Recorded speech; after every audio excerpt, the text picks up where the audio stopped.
Yesterday we began the study on Leviticus 26. And from the beginning I said, the reason why we've been forced to go to such studies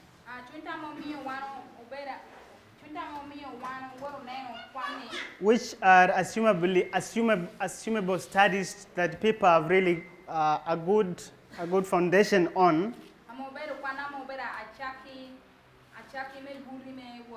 is because of the dishonesty we've had for a long time. That we are forced to read time into this chapter. So we've not been honest on how we deal with Leviticus 26. And I said I think Elder Pamina began pointing this out in 2018. That we need to be honest in our reading. So that's why time to time again we are trying to revisit these studies so that we can be better anchored on such basic and important fundamental studies in our movement. So we began looking at the structure of Leviticus 26. And I said we'll try and approach it as Moses intends to. And so we said that in Leviticus, God's people are given instructions. But when you come to Leviticus 25 and 26, Leviticus 25 talking about the sabbatical years, the sabbatical years,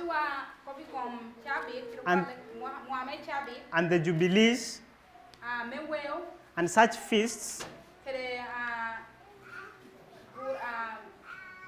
and such ceremonies, which are so we said when you begin talking about the land resting, for example, this thing has to begin happening once you get to Canaan and you have your own land. And so is the idea in Leviticus 26.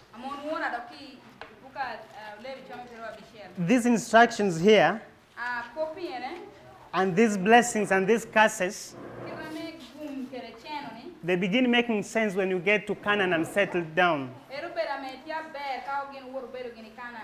So, when we began laying the structure of this chapter, we began from verses 3, which we said the most important word is the word if, which brings to us this idea of conditionality. And because it gives us a condition, just like, so we made a point and said that God is going to test his people.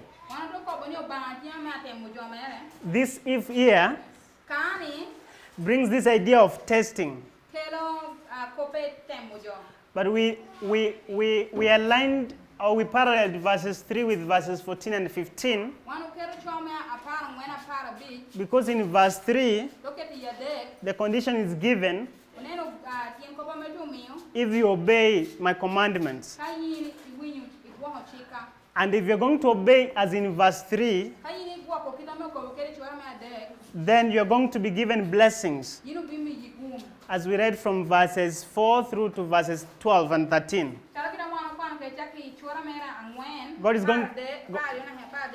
God is going to give you rain, peace. You're going to enjoy all these blessings that comes from obedience. When you get to verses 14, the first word in that verse is but, which we said brings this idea of contrast. And so right there you can begin doing comparing and contrasting. It says, but if you disobey my commandments, God is going to give them curses. So we lined up this verse and these verses here and this verse here as being in this time when they are being tested or they are put on a probation. We went on to verse 16 and 17, which shows us a punishment. We said this is the punishment that it comes as a result of disobedience. So if you do the words of verse 14 and 15, which is disobedience, verse 16 and 17 tells us of the punishment you will get, which is basically the curses, a contrast of the blessings. We went to verse 18. We said verse 18 is connected with this punishment here, because there is a word we said called this. This is the word this is a definite pronoun, I think, which refers to this punishment here. So this test, because verse 18 begins with the word if, which gives another period of test. This test comes to prove whether you listen to this punishment. If you prove unfaithful in this history again, God promises another increased, intensified punishment. It is an increased intensity of this punishment here. Is in verse 19 and verse 20. And we looked at how God or Moses describes that punishment. Two basic things: breaking the pride of the power, heaven made as iron and earth as brass.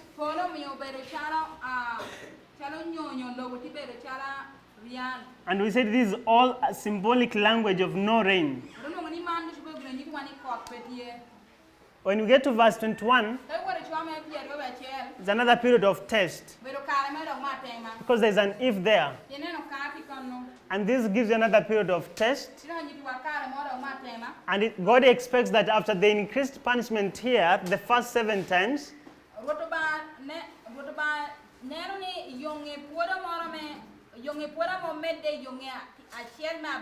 you changed. Now if you don't change, you are given time to exhibit whether you've changed or you've not changed. If you fail this test again, God intensifies the punishment. And the punishment is described as God sending to his people the wild beasts, who will do a fourfold work. Who will rob the children, destroy the cattle, depopulate God's people, and the highways will be made desolate. Verse 23, we see another test. God again is going to test you to see if you changed because he increased the punishment here. If you don't, this is the punishment of verse 24 and 26. There will be a sword that's of killing his people. There will be pestilence in the time of their gatherings. And there will be hunger, because there will be no bread. The staff of the bread will be broken. So this is the third 7 times. Verse 27, another period of test. And in this period again, you are tested or put on probation for God to check if you've changed. If you fail to, there's going to be an increased intensity of the punishment again. The 4th time. And in this 4th time, you see, the parents are going to eat the flesh of their sons and daughters. The high places will be destroyed. The places of their idols, even their idols will be destroyed. The cities and the sanctuaries shall be wasted. The land will remain desolate. And in this time when the land will remain desolate, the land will be enjoying her rest. Then we went to verse 40 through 46. The conclusion of this chapter shows you that God is going to restore his people. So we made a point about the number 4. And what point did we make about the number 4? In this history is teaching us about the complete punishment.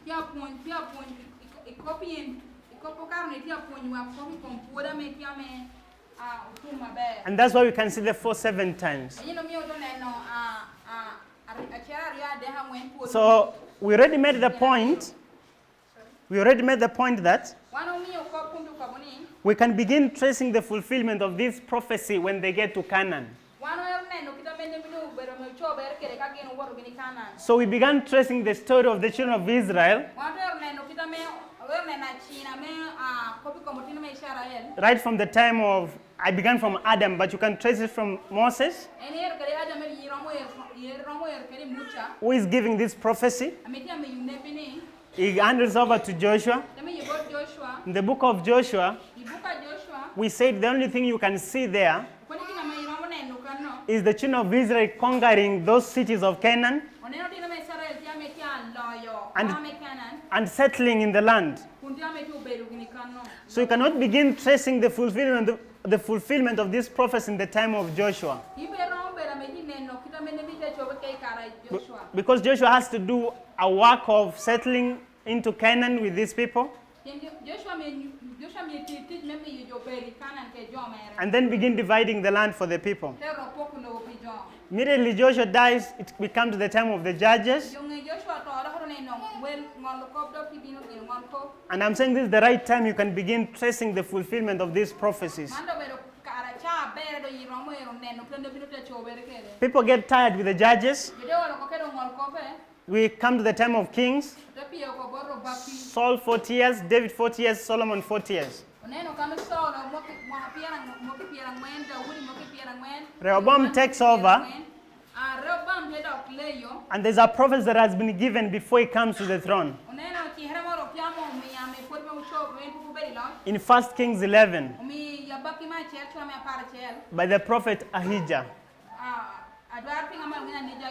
Ahijah has prophesied and said that the kingdom is going to be rent into two. Later on, Solomon dies, Rehoboam takes over. Jeroboam comes back from Egypt, and the 10 tribes are going to endorse him as their king. We now have 2 parallel kingdoms running, the north and the south. The north sometimes called Israel, Ephraim or Samaria, their capital. The south called Judah or Jerusalem, their capital. We skipped many kings here. There are around 19 or 20 kings ruling before Hoshea. Hoshea becomes the last king of the northern Israel.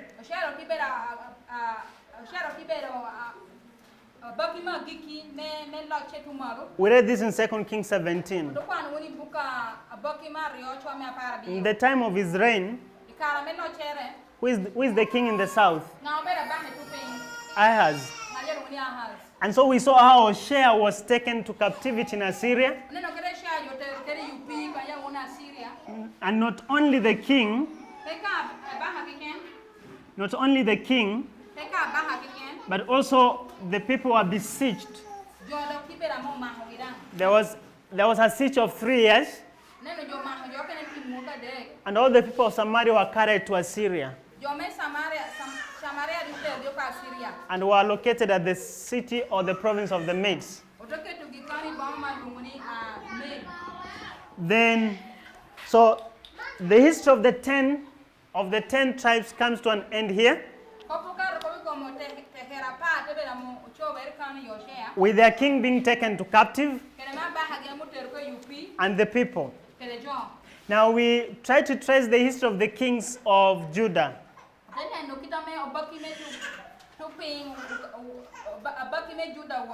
We went to 2 Chronicles 26 to 36. 26 to 36. And we saw before Ahaz was Jotham, and before Jotham Uzziah. After Ahaz is Hezekiah, Manasseh all the way up to Zedekiah. I think that's where we left yesterday. So I want us to go back to our prophecy of Leviticus 26.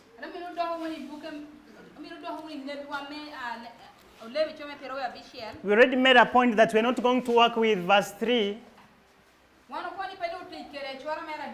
because verse 3 says if they obey.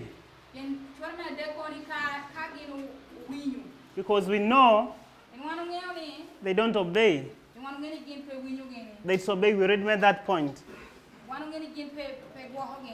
So we'll try and trace these punishments and see when were they fulfilled. So we said in the time of the judges is the earliest we can begin tracing the fulfillment of this prophecy. And if you go to the book of Judges, and we begin in the book of Judges, we begin in chapter 3,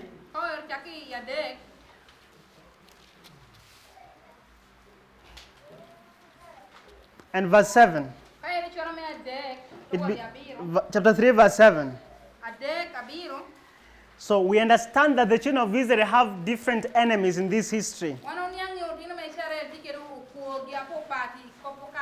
They have been the inhabitants of Canaan, the Amorites, the Hittites, all those ites. Now when you come to verse 7, it gives us the history of the children of Israel, what they begin doing when they get to Canaan. Verse 7 says, the children of Israel did evil in the sight of the Lord, and they went into idolatry. So immediately they settled in Canaan. In the time of the judges, what are they doing? Verse 3 or verse 14? What are they doing? Verse 14. It is disobedience. And what do we expect to see? Which verse? Verse 4 or verses 16 and 17? 16 and 17. The punishment. So we expect to begin looking for these things here. The burning egg. Just diseases. And then them sowing their seed in vain. Meaning the enemies come and take their food.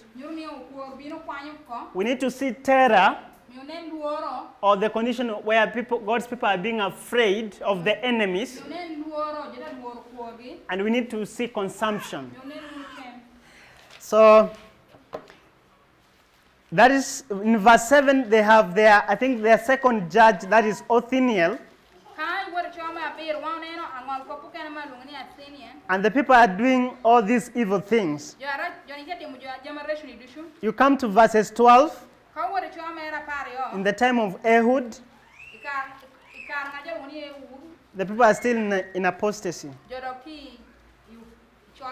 When you come to chapter 4,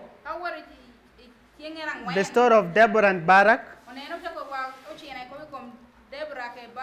God is going to raise Deborah and they are going to win. But before she gets raised, people have been defeated severally. The story of Deborah goes to chapter 5. When it comes to chapter 6, verse 1 says, the children of Israel did evil in the sight of the Lord. Where are they going to be delivered to? To the Midianites. So what's already happening in the book of Judges? Are the people enjoying their peace? They're already in terror. So the most interesting verse in that chapter is verse 11. Before we read verse 11, let's read verse 6. Verse 6 says, and Israel was greatly impoverished.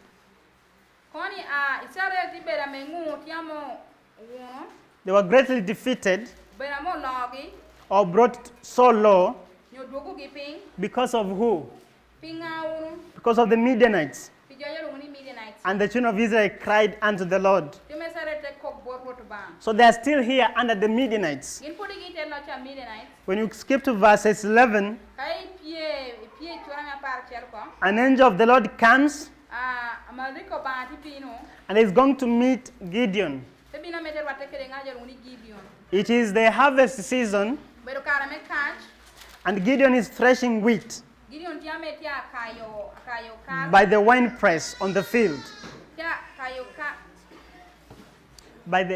In the wine press in the field, wine press, a place where they used to extract wine.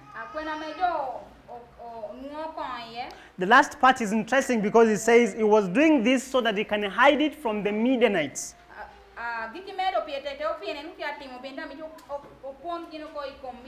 Why is he hiding it? Verse 16 and 17. Their seed is, they are sowing their seed in what?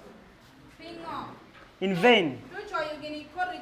So you can begin seeing the fulfillment of these three already in the book of Judges.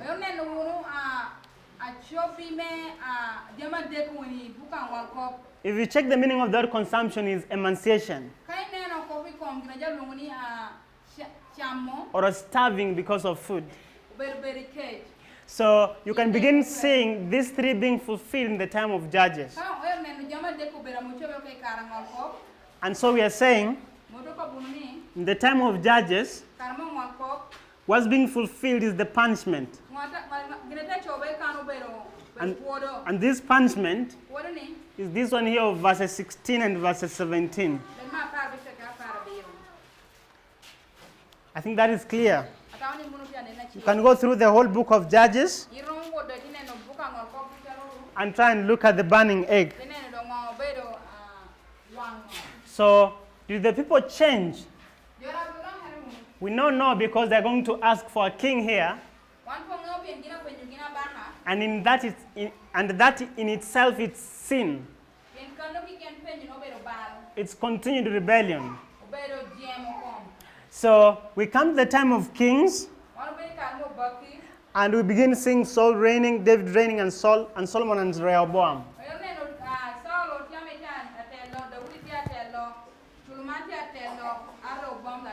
And the larger part of the history of these kings, the people of Israel are in rebellion. But there's one important thing to note, that this punishment of verse 16 and 17 gets fulfilled when there are how many? It gets fulfilled when the children of Israel are how many kingdoms or how many tribes?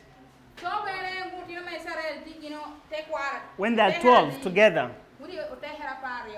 So when you come to the time of kings, what should we be tracing now? Because we already said they are still in rebellion in this history. So it means they have failed this test of verse 18. And what do we expect to see?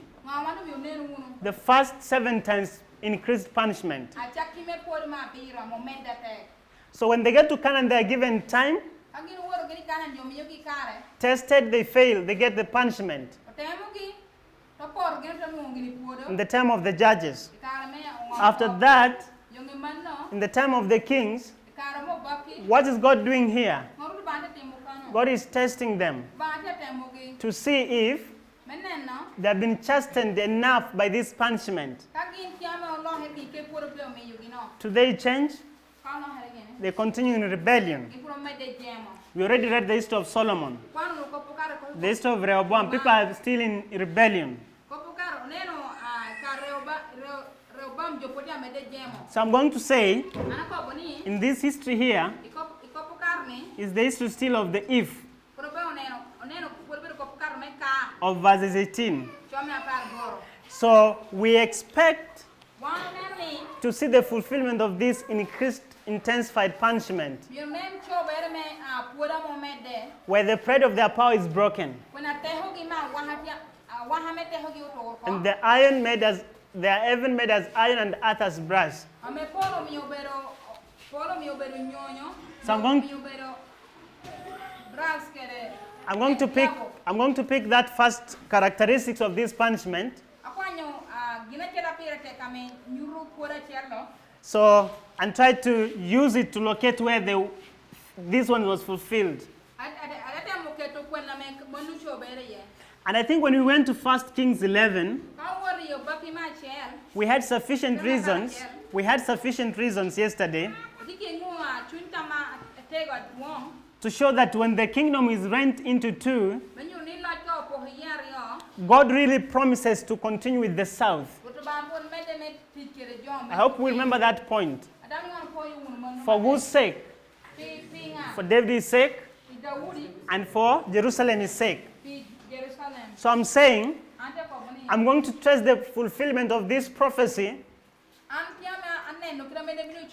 in the southern kingdom. But we're not limited. We can trace it in the fulfillment of the 10 tribes.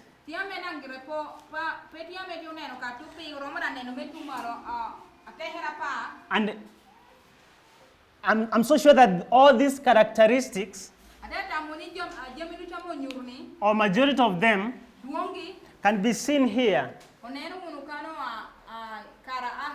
In the time of Ahab, still you can see some of them. So I'm saying the 10 tribes is really an incomplete history. These people are separated from God long before even these things get fulfilled. That's why I'm saying we are going to really trace the fulfillment of this prophecy in Judah. You can come in the time of the northern kingdom and try to see the fulfillment of this prophecy. But most accurately and most properly, this prophecy is fulfilled in Judah. And I think we have reasons for that. I already said. So let's look at this first 7 times increased punishment. It is characterized by breaking of the pride of the power. And all of us know when we begin talking about power, what has happened here in the time of the judges? God has taken his crown off because the nation here is a theocracy.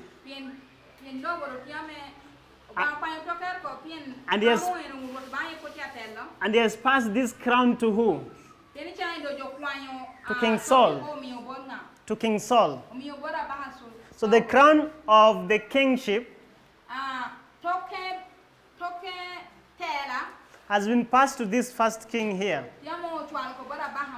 We know it's called the crown of David. So when we begin talking about the pride of the power,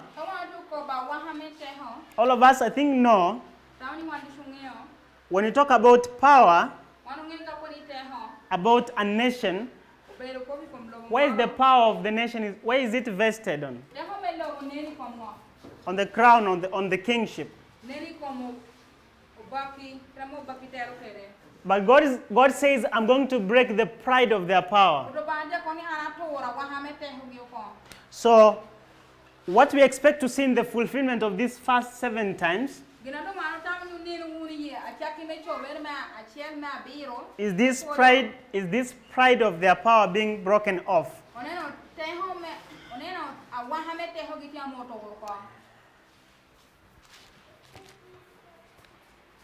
So I read one quotation from Samuel Snow.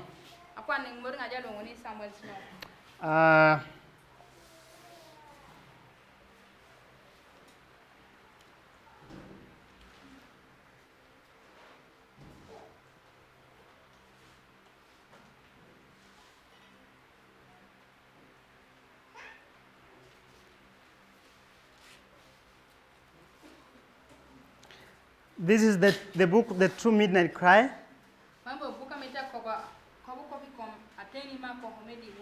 by Samuel Snow. So, in 1844, we know that farmlands. Samuel Snow is going to give reasons why Christ is not coming in April but in October. One of the reasons, he has so many arguments. I think 7 of them. So one of the arguments he gives is the one of the 7 times of the Gentiles.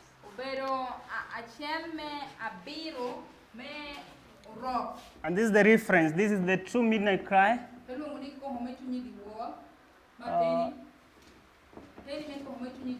The book is called The True Midnight Cry. August 22nd, 1844. 2.1. So he says, the 7 times of Gentile domination over the Church of God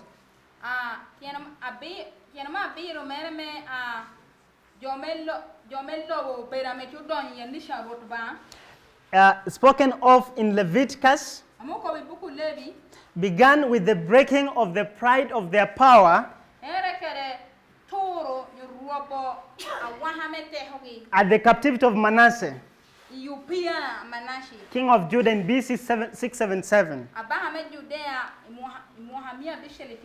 That's the only part I'm looking for. So Samuel Snow shows us, I think he's copying the work of Miller. It shows us that there's something of importance that is happening in 677. In the time of King Manasseh. What does he mark being fulfilled here? The breaking of the pride of the power. So the breaking of the pride of their power, or their kingship or their authority, that is their power, their crown, as an independent nation, is taken in 677 BC. So what's going to happen in the time of Manasseh? In 677, Assyria completes taking all the children of Samaria to Assyria. As they finish carrying all these people captive to Assyria, in 677, the king of Assyria marches to Judah and takes Manasseh to captivity. And we read this story in 2 Chronicles chapter 34. So most historians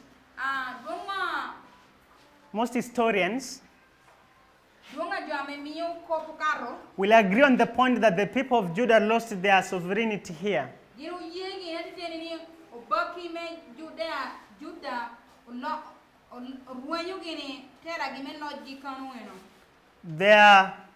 Their freedom of ruling, the freedom of ruling themselves was taken here. And this kings onwards, they were just chosen to be just puppet kings. They are going to be appointed by either Egypt or Assyria.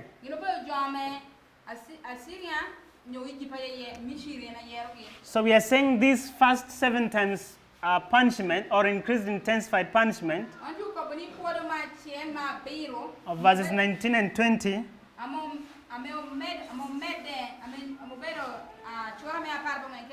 is being fulfilled in the time of Manasseh. That is 677 BC. I think that's a clear reading we did in this quotation here.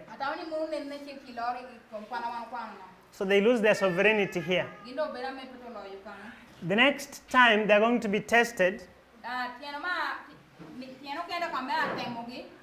and I'm going to say they failed the test,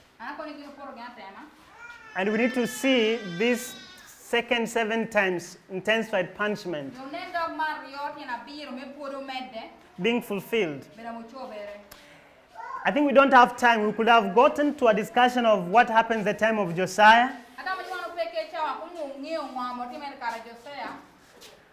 Because in the time of Josiah there is reformation. But still the punishment has to come either way. So we don't want to go to that discussion because of time. We not get to that discussion because of time. So I want to keep it simple. They are going to be tested again, and they're going to fail, and this second 7 times has to come. So we need to begin tracing when was this fulfilled. When God sent the wild beasts amongst his people, and they did this fourfold work. And it has to be after who? After Manasseh in 677. So let's go to a common verse in Jeremiah, chapter 50, verse 17.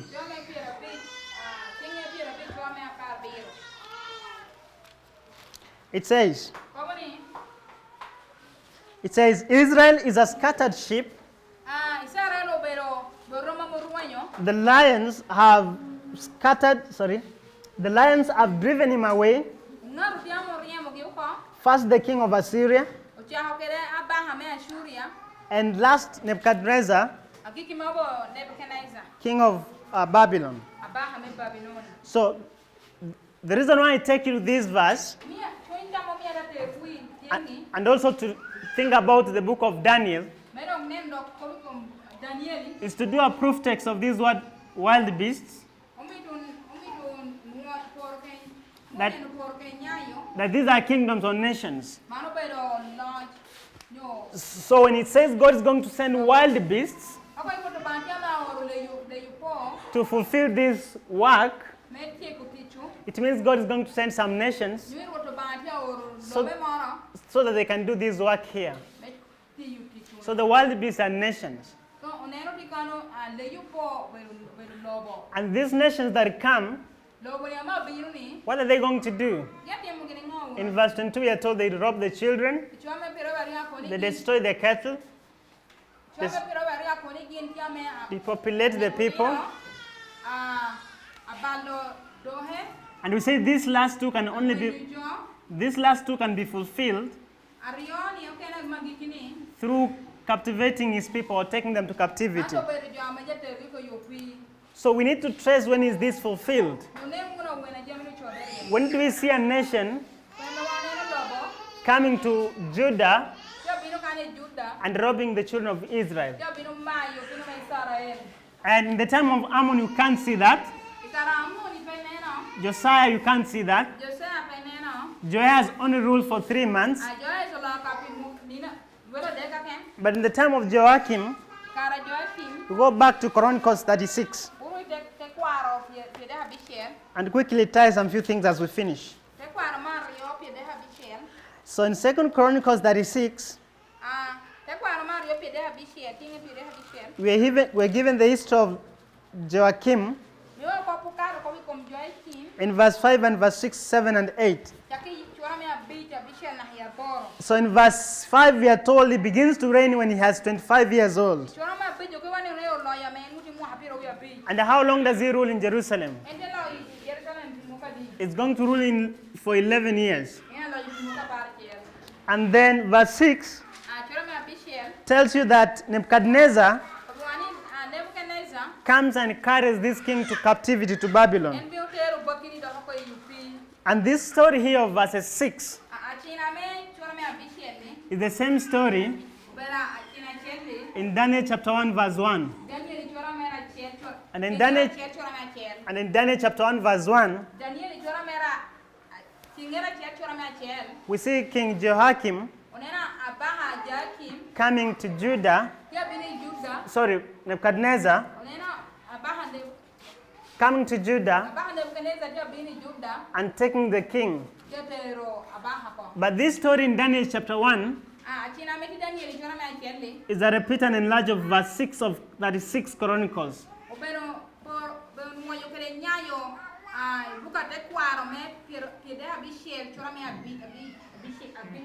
Because in Daniel chapter 1 verse 1,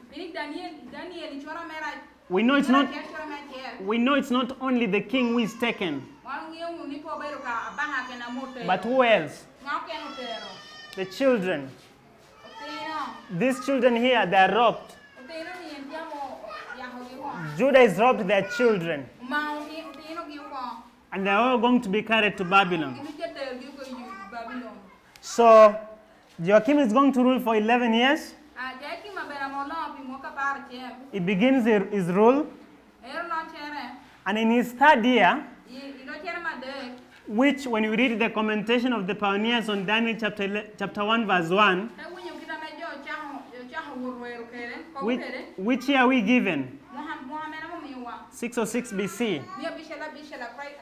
Daniel chapter 1 verse 1. Which year is this of Joachim? The what year? Daniel chapter 1 verse 1 says it's which year? Third year. So how long is he to rule? How many years are remaining for his reign to end? How long is he supposed to rule? He's in his third year here in 606. So how long does he remain? 8 or 9? Let's say 8 or 9. Where does that bring you to which year?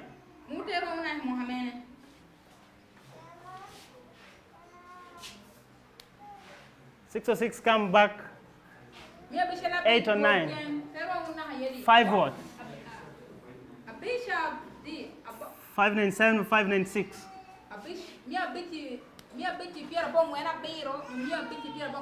So in 606,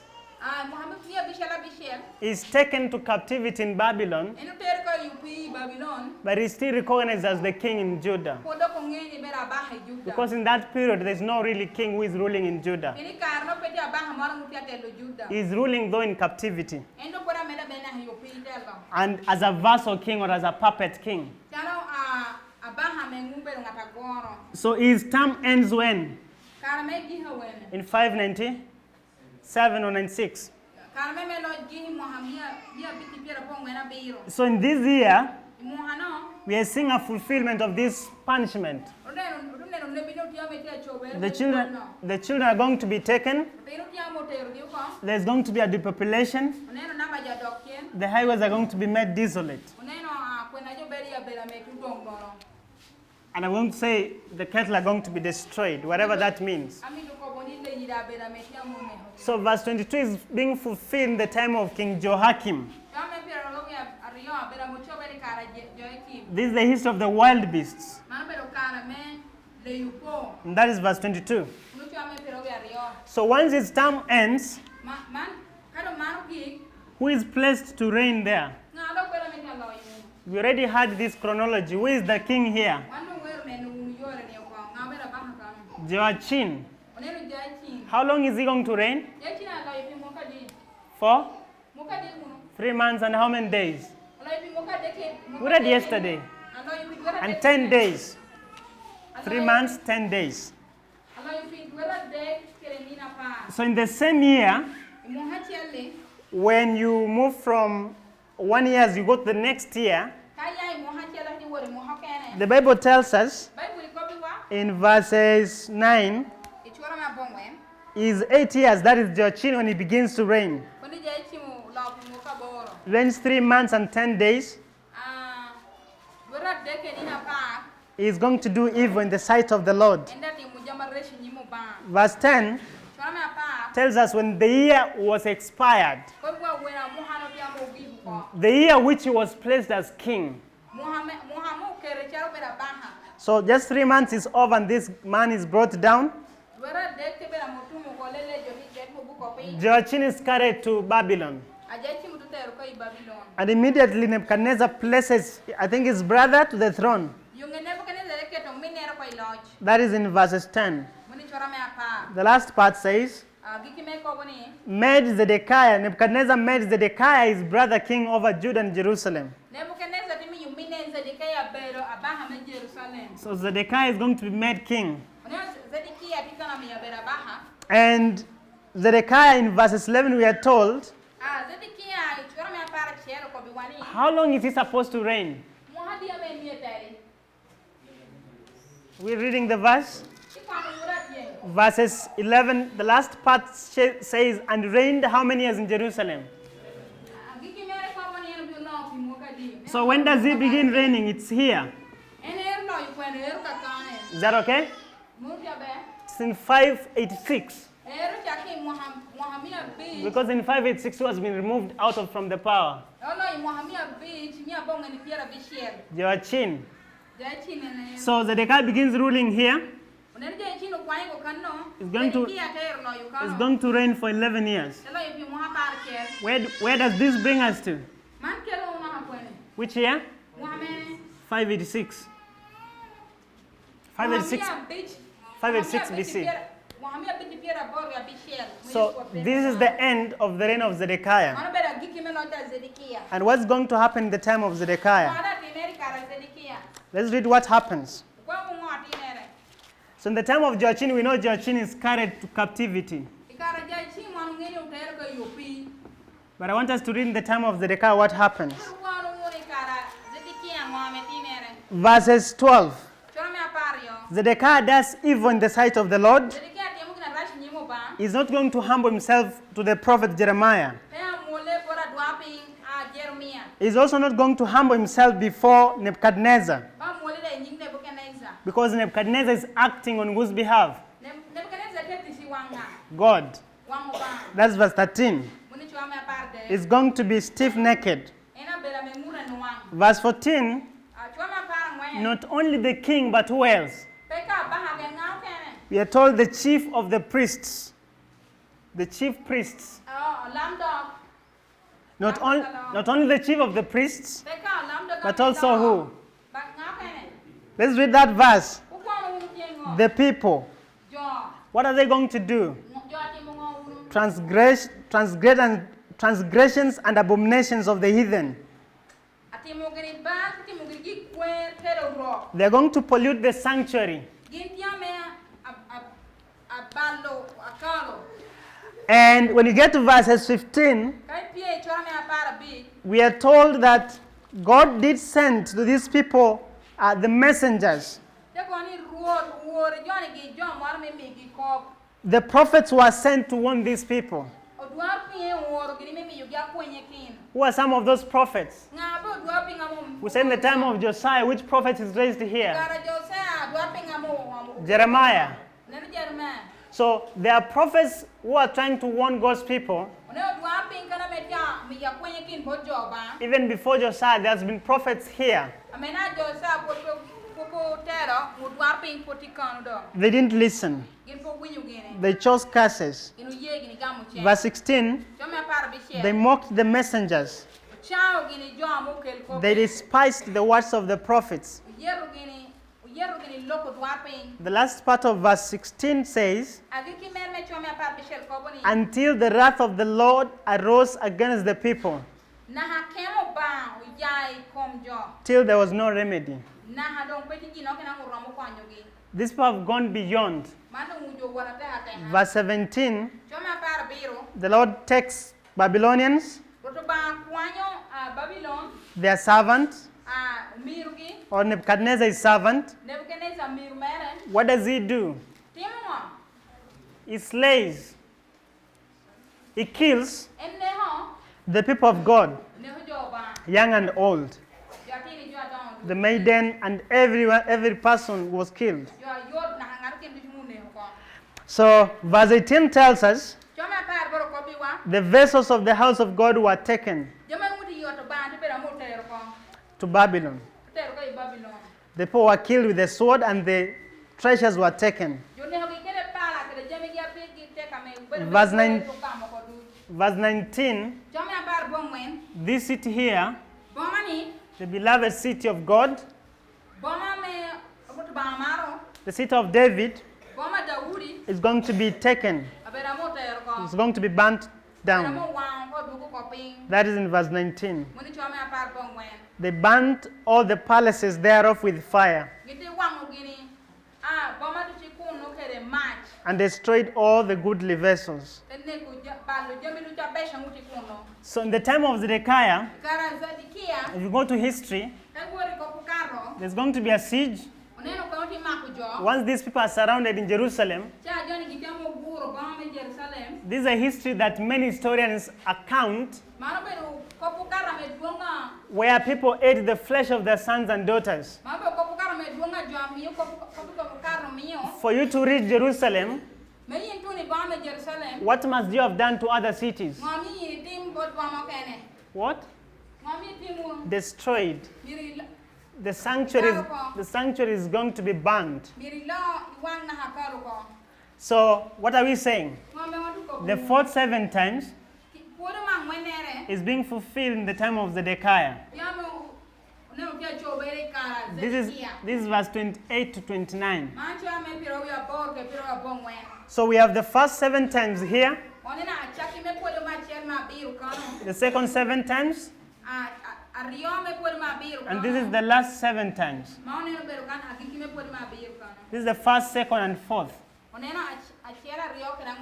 So what are you going to do? Sorry, verse 39. That one? Oh, sorry. 39. I looked up there. Okay, so what was I saying? Oh, this is the first, second, this is the fourth. So I'm saying, without proofing, in the time of Joachim, is the third 7 times when this was fulfilled. So, one more point as we close. Connected with Leviticus 26, at the end we should see this rest and final restoration. So this rest is for the land, and connected with this second, third, and fourth 7 times,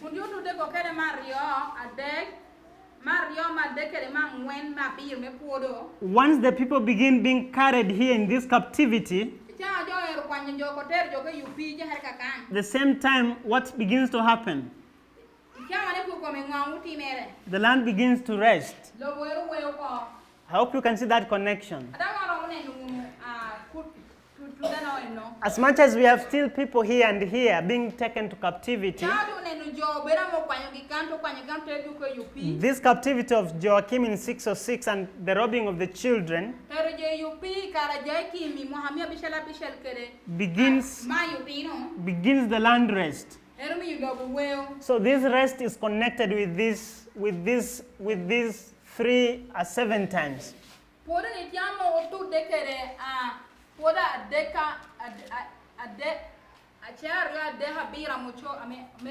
Immediately we come to the second 7 times.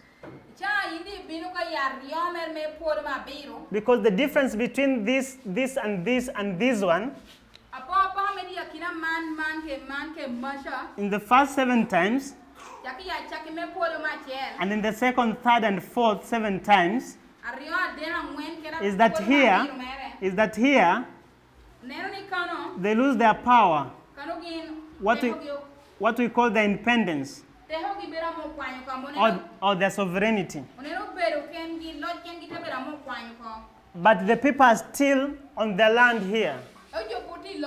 It's only the king who is taken and brought back after he repents.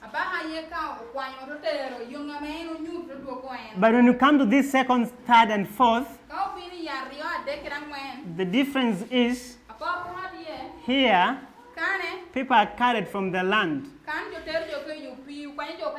and they are taken to another land to stay there. They are taken captives. That's what I'm saying.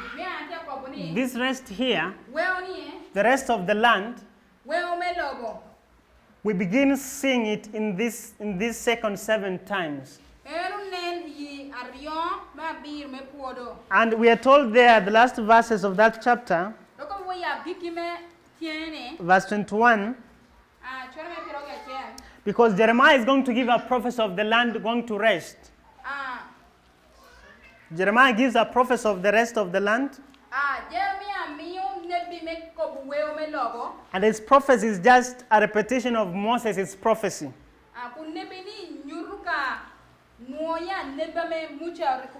So Jeremiah repeats and enlarges Moses' Leviticus 26.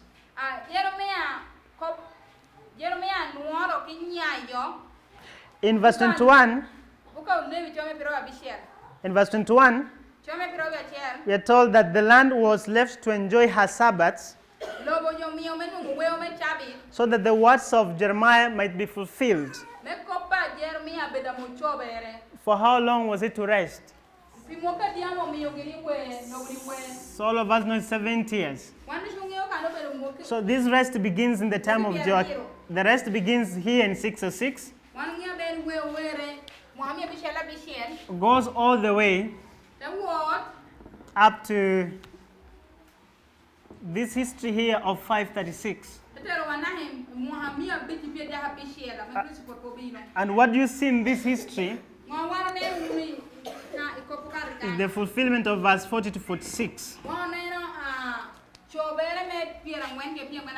This is Cyrus. What has he been raised to do here? To do the work of restoration. So, I think we are out of time. So quickly, we've looked at the fulfillment of these 7 times. We began by looking at the fulfillment of this punishment itself. When the book of Judges and tried to show some of these characteristics of this punishment. The whole book of Judges is full of these characteristics. Either they are taken by the Midianites, by the Philistines. They are being punished in the time of Judges. And that punishment is verse 16 and 17. After this punishment, they go to another time of test. Verse 18. They don't listen, they have to be the punishment has to be increased. Verse 19 and 20. And we saw this being fulfilled in the time of Manasseh in 677 BC. We read a quotation from Samuel Snow, quoting the work of Miller. And most historians will agree on that date. We looked at this second 7 times. It's going to be fulfilled in the time of Joachim. This is when we see the robbing of the children. Daniel chapter 1 verse 1. The children of Judah are being taken to captive. People are depopulated by that fact, and the highways are going to be made desolate. We see that being fulfilled in the time of Joachim, the year 606. And we made a point, this rest here spoken of in verse 34 goes into effect in these second 7 times.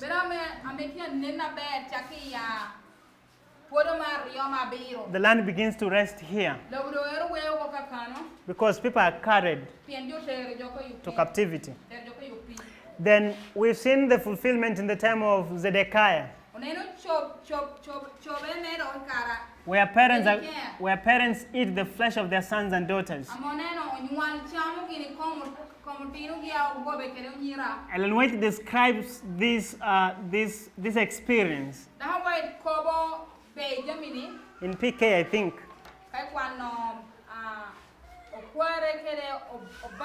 So you can see how it was fulfilled. The final point is that we are seeing a progression.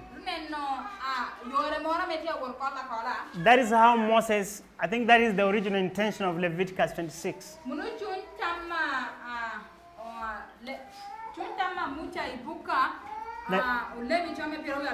That it's a progression. Because what we never had time to show, after looking at how Moses approaches Leviticus 26, is to look on how Miller comes up with the 25-20. Miller or the pioneers. And then we'll come to us. We didn't have time to show how Miller comes up with the 25-20 from Leviticus 26.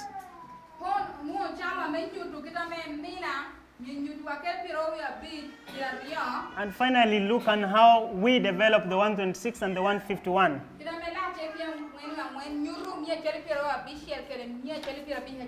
But the whole journey begins here, in understanding the original intention of Moses, that he is dealing with progression. So we end there with a word of prayer.